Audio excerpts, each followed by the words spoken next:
history on residential schools.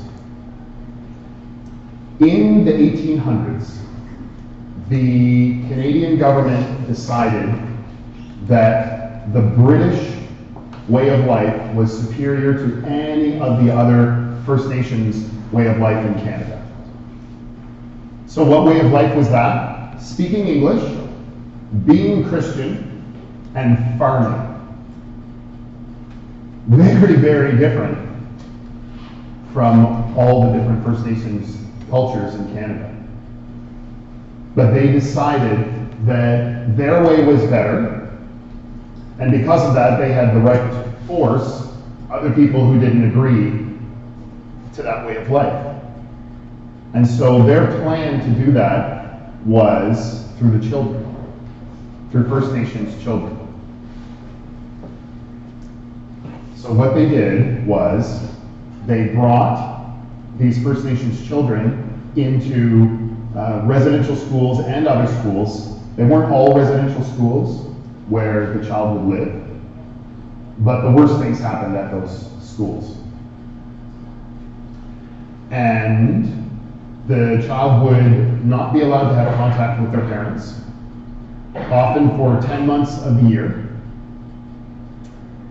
And they were forcibly removed if the parent would not send their child there willingly. So one of the things that I try to do, because I am Caucasian and I haven't lived through anything like this, is I try to imagine what it would be like if some race came from outer space with superior technology and horrifying weapons and said, we're going to take your kids up to our planet. There's really not a thing you can do about it. And that still, I don't think, touches upon what it was like. So the Canadian government, the authorities would bring the children, and there were all sorts of different ways that they either forced or coerced the First Nations parents to do this. Some of it was outright force. Other times, later on in Confederation, there was a financial bonus that was offered to families with children, but only if you sent your kids to the school. But can you feel the coercion applied there? It was really, they left them no choice. Remember what I said about mental health? Mental health needs choices and direction. You need options and a direction. So the children were taken. It was designed to basically remove the First Nations culture from the child and install the British agricultural Christian culture. Like we were this computer and we could just pull one program off and put another one on. It was said that, and back then, it was said that it was designed to kill the Indian inside the child. That was the terminology they used. So some of the things that were done, now I'm going to break this into two parts. There were things that were supposed to happen in the residential schools, and that was bad enough, and then there were things that ended up happening that weren't supposed to happen in residential schools. There were things that were part of the government's plan, and then there were things that were not. The things that were part of the plan were punishment for speaking your traditional language. Because culture and language is so entwined, so entwined. And so by killing the language, we'll really make a big step in erasing the culture. So children were punished for speaking their own language severely, and punished for trying to get home, wanting to be with their parents. And this was physical beatings for using language. Before I get to the second two, what ended up happening as well is these children, young children, were taken away for 10 months, prevented from speaking their own language, and then they go back home for the summer. And home doesn't feel like home anymore because now they've been twisted into a different person. So they didn't feel like they belonged in the residential schools because they were told that they weren't the way they should be. But then to go home for 2 months and you've lost touch with your language and your culture, and you can't even fit in there. It's giving you a picture of what it was like. Yes, please. I just want to share that even if you had siblings there, they separated the siblings in Yeah. being contact. Yes, thank you.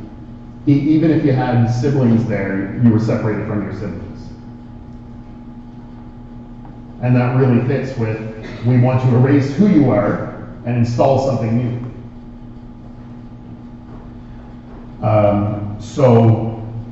So it was hard when it was there, it was hard back home, come back, and then because these were so remote and there was no one around to protect the children, there was also a large amount of physical and sexual abuse that happened there. The removal of culture would be traumatic enough to mental health. But then the physical and sexual abuse that happened because vulnerable people with no protection really, really finished the job. It really finished the job. We are actually still finding out some of the things that happen in the residential schools still. There's a commission still investigating. Some of the things that have also come out have been the incredibly high mortality, death rate. Children die very often at these schools, in part because the schools were government funded. And the more children a school had in it, the more money it would get. And so what would happen would be they would pack these schools with children with tuberculosis to up the numbers, and then it would spread. One school had a mortality rate of 60%. So 6 out of 10 children that went there died.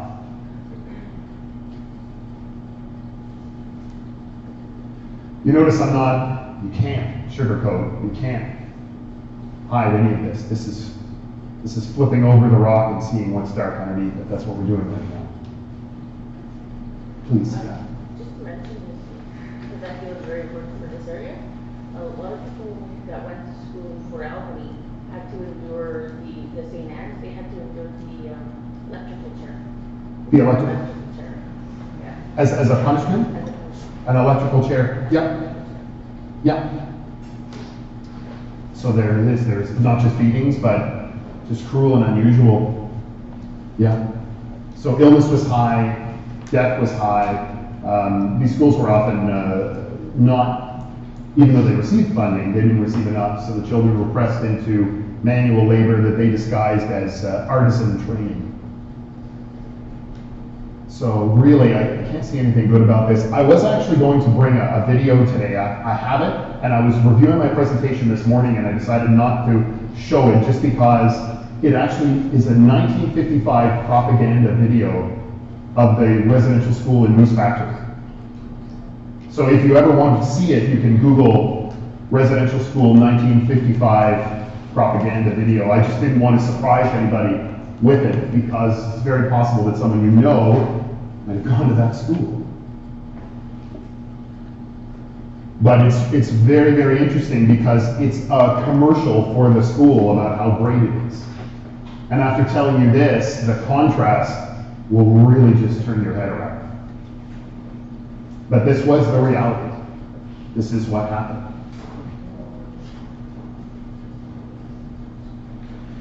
Since then, the Canadian government has acknowledged what has happened, has apologized for it. It just, that word seems so inadequate, even though that was a necessary step. We're still finding out things that had happened there. There's still a huge amount of healing to be done. A huge amount of healing to be done. Please, yeah.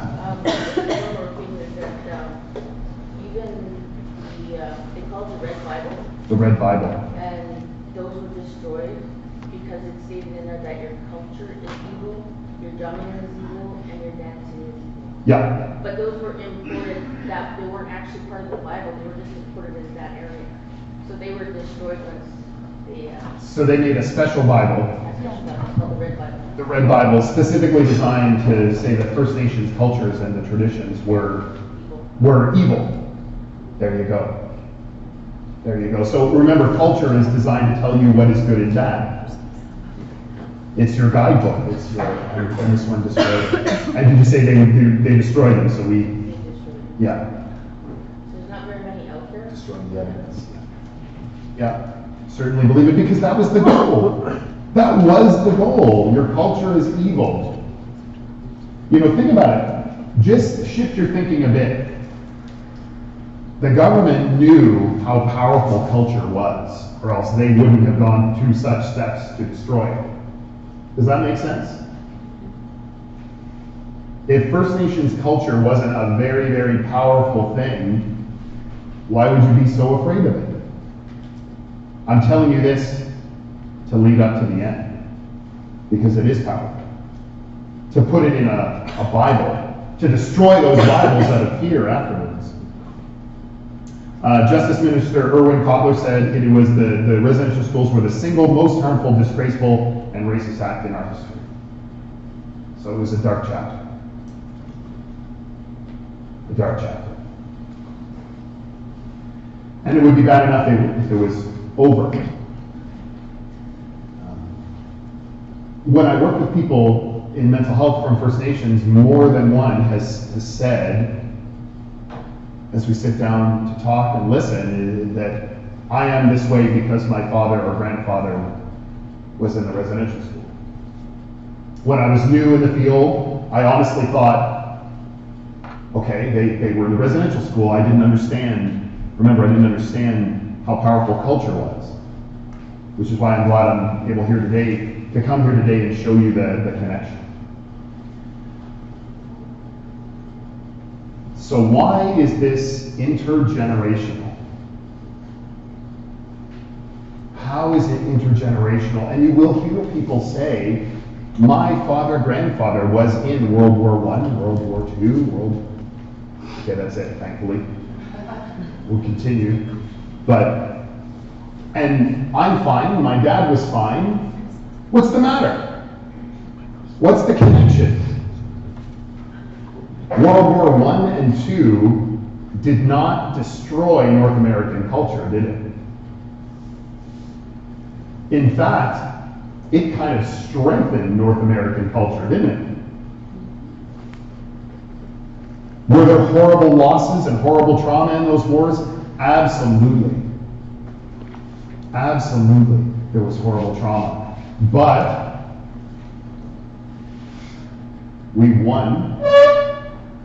And afterwards, we actually had a stronger sense of national identity, not a weaker one. Our culture was strengthened. We knew for sure who we weren't afterwards. Is that clear? It was traumatic, and there's definitely a lot of post-traumatic stress disorder from wars, even now, but it didn't destroy culture. So, is it intergenerational? Remember, the foundation of mental health is the belief that you can do things and take actions. What kind of actions? Actions towards things that are important to you. What's important to you? Well, you decide, but really you're heavily influenced by your culture. Anyone here seen the show The Apprentice with Donald Trump? Is that what it's called, The Apprentice, where he says you're fired? Now, whatever you think about Donald Trump, he's clear on his culture, isn't he? In the culture of Donald Trump, what is important? Business. What else is important to Donald Trump's culture? Money, power. Now, and it's perfectly okay if you don't agree with that. That's fine. But I think we can agree that he's clear on his culture, and he's pretty confident in his ability to achieve that culture. And so that's probably why he feels pretty good about himself when he says you're fired. Because he always has a look on his face that you just want to wipe off, don't you? But he's clear on his culture. Why is this intergenerational?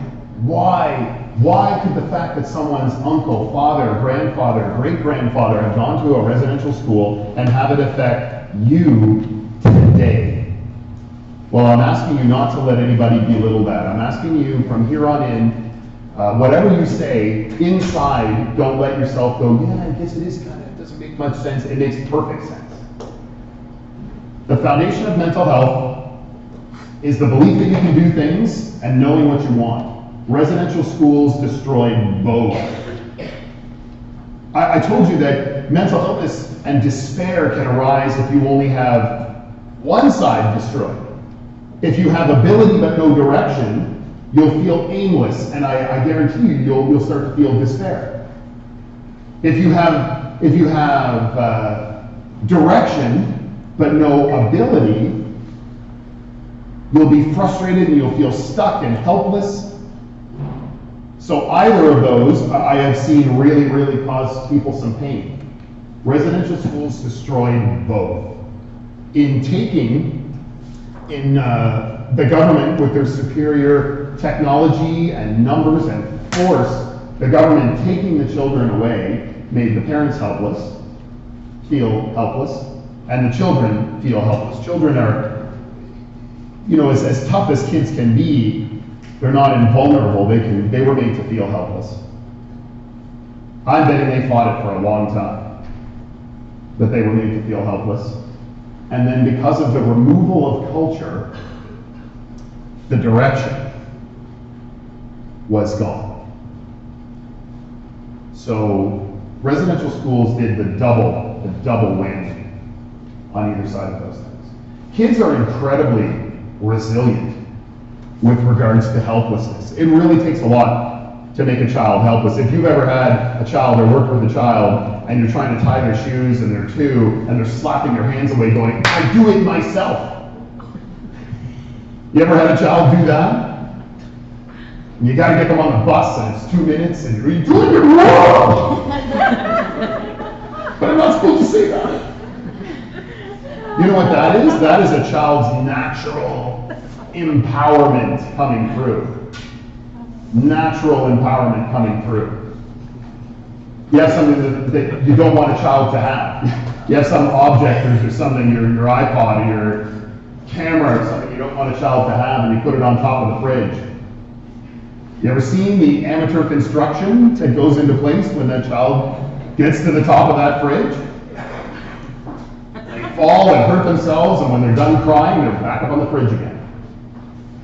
Now, while as a parent that's terrifying and frustrating, I want you to shift your lens for a second and realize that that's power. Inside, they're not helpless. That's why they can annoy us so much sometimes, because we're afraid that they're looking at us going, oh yeah? Well, they are. They're going to get past you. And I love that about people. And here's where I try to turn the corner. Because I know that it is a huge weight to carry around what happened. When I was working out what to talk about this morning with Nicole, we really talked about the residential schools, and it kind of hit me because I've been reading about them for many years. It hit me, I said, there are people who don't know. And it's true, there are a lot of folks who just don't know that this happened here. So residential schools did both. Now with families, both of these are passed down from the adults to the children. Actually, I'll go back to the healthy slide. Both of these are passed down from adults to children.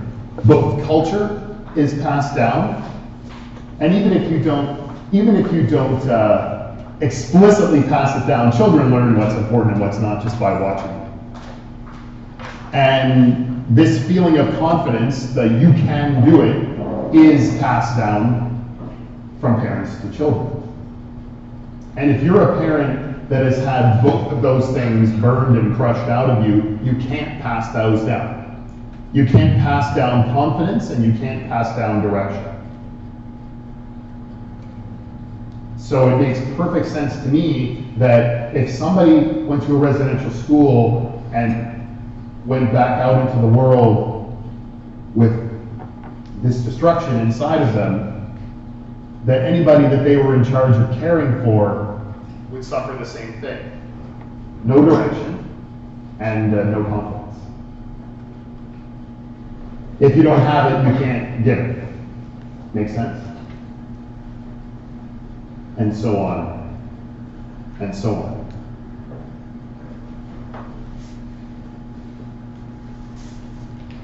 So, I'd like to come back to the original metaphor. It has been an extremely long winter for First Nations people in Canada because of this. Made worse probably because if you're young now but feel affected by residential schools, that may have been belittled or minimized. No. I'd like you to imagine a line running through time, and it directly connects you with what happened back in the 1800s and early 1900s. A solid, real connection because of the effect of the residential schools. So it's been an extremely long winter. And like I said at the beginning, I am passionately dedicated. I love to see people feel good. It seems so simple, but if you've been around the block a few times, you know that consistently feeling good is a little more challenging than maybe what we thought it was. But that's still my goal. It involves a lot of things. Physical health, good relationships, direction, confidence. So how in the heck do we start to heal from this? I say we hit both sides. Both sides that were destroyed. One great place to start is here at the Timmins Native Friendship Center.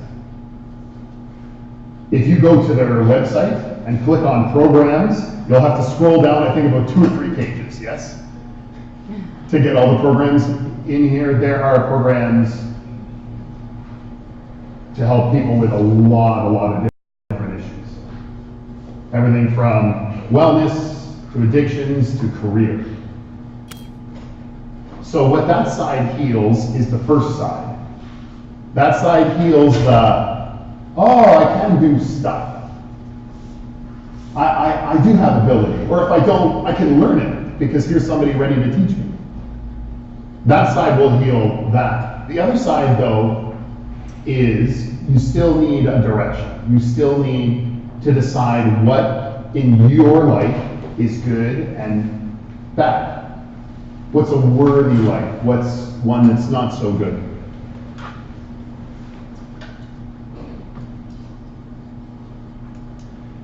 So the spring, it's been a long winter. How are we going to turn it to the spring?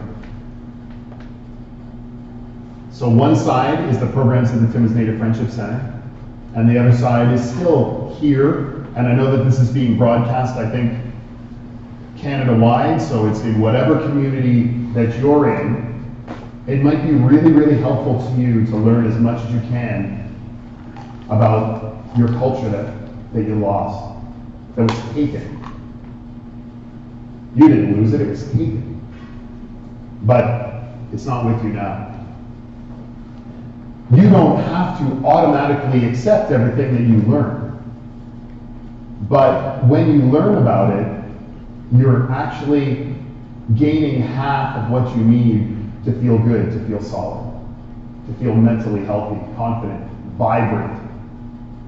The word that we're using these days to describe it is to flourish. To flourish in life, for me, is the opposite of despair. So 2 halves. 1, gaining the ability. You'll need support to work through that. But gain a knowledge of the culture that was taken from you. See if it fits with you. What's good? What's bad? What are you going to use that ability to move towards? And that will help you restore the both halves that were taken. Both the broken heart and the destroyed direction. So ultimately where we want to get, and I know I keep repeating myself, and that's always my style, is to gain that confidence again and the direction, which is the foundation of empowerment. And empowerment is the opposite of anxiety and depression, which tends to fuel addiction and all the other things. So my goal today was really to get to the root of two things. Why the residential schools, or certainly to tell you what happened at the residential schools, why it could be affecting you now, and that's because of the complete destruction of all of the elements of mental health. And to find your way back, you'll need to build up both sides again. And a great place to start here in Timmins is here at the Timmins Native Friendship Center. To start to put the pieces back together and start to melt this long winter, turn the corner into spring. I hope that it's your time.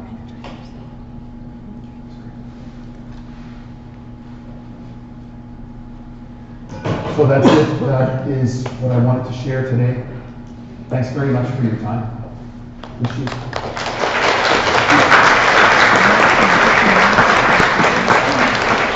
Now we did want to allow time, especially after that, for questions, and I think there's actually a lot of knowledge in this room as well. Did anyone have questions?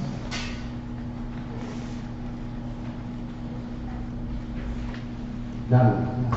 It's not really a question, but I just want to inform you guys that we do have the male survivor program at the Timmins Campus Center for any male victim of sexual abuse, and we do have the program there offered free of charge for anybody that would like services. You just have to call and register, and you can start the process for service. Okay, thank you. And I think after this we're going to have a presentation on some other programming that's available in the community as well. Thanks, Natalie. We talked about a lot of different things. Yes, please. My name is Elizabeth, and I'd like to say a few words. Especially when it comes to intergenerational survivors. Last year, there was a meeting at Zinck in regards to mental health. And when I had left there, they were talking about intergenerational survivors. And I, for myself, am a residential school intergenerational survivor. And when I had left there, 2 days later, when I said I am, I was putting myself in that situation where it said I am intergenerational. But it's not like that anymore. I decided to break the barriers. I call myself my was, because I worked hard to heal myself, to build my confidence, to bring myself back to my culture, because that's where I am right now. A couple of years ago when I was growing up, I didn't have love for myself. I didn't have any confidence. I didn't have any guidance. But when he said Friendship Center is the place to get that, I believe that, because that's where I began to stand up. I began to search for help. And it's been a good place to learn about culture, especially when it comes to self. I'm so happy today. I love myself. I take care of myself. And I share the love that I feel towards other people that struggle, especially when it comes to being in pain, even in addictions. I've been out of work for a year and a half already, and I'm still surviving. And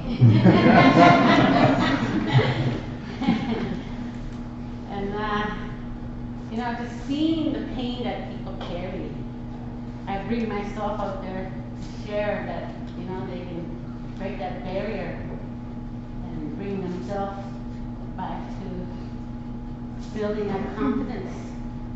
Because that's what I've been doing for the last year and a half, 3 years of my life actually. It's been the best place to go to anger management for 10 days. And I haven't stopped go search for the help that I need, especially being intergenerational survivor. Because when I was growing up, I didn't have love in my life. Nobody gave me a hug. Nobody gave me a kiss. Nobody said, I love you. Because that was taken away from residential school. And I learned that when I was here, we were doing a workshop.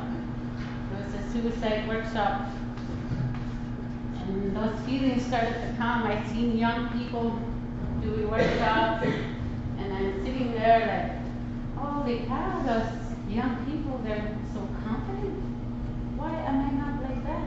Because I was like 30 something, and there's this young lady about 20, 21 doing a workshop, and she has all this confidence, and that was missing in my life. And I began to question, why is that? Even when I think about my sister-in-law, I was in Waterloo, and she tells me, Elizabeth, you're the only one I know that's not homesick. Why do you think I was not homesick? Because I didn't feel the love there. There was nothing to miss. And I only began to know that just a couple of years ago, when I was thinking about it, reflecting. I said, okay, now I understand what she meant. Because, I'm so used to being in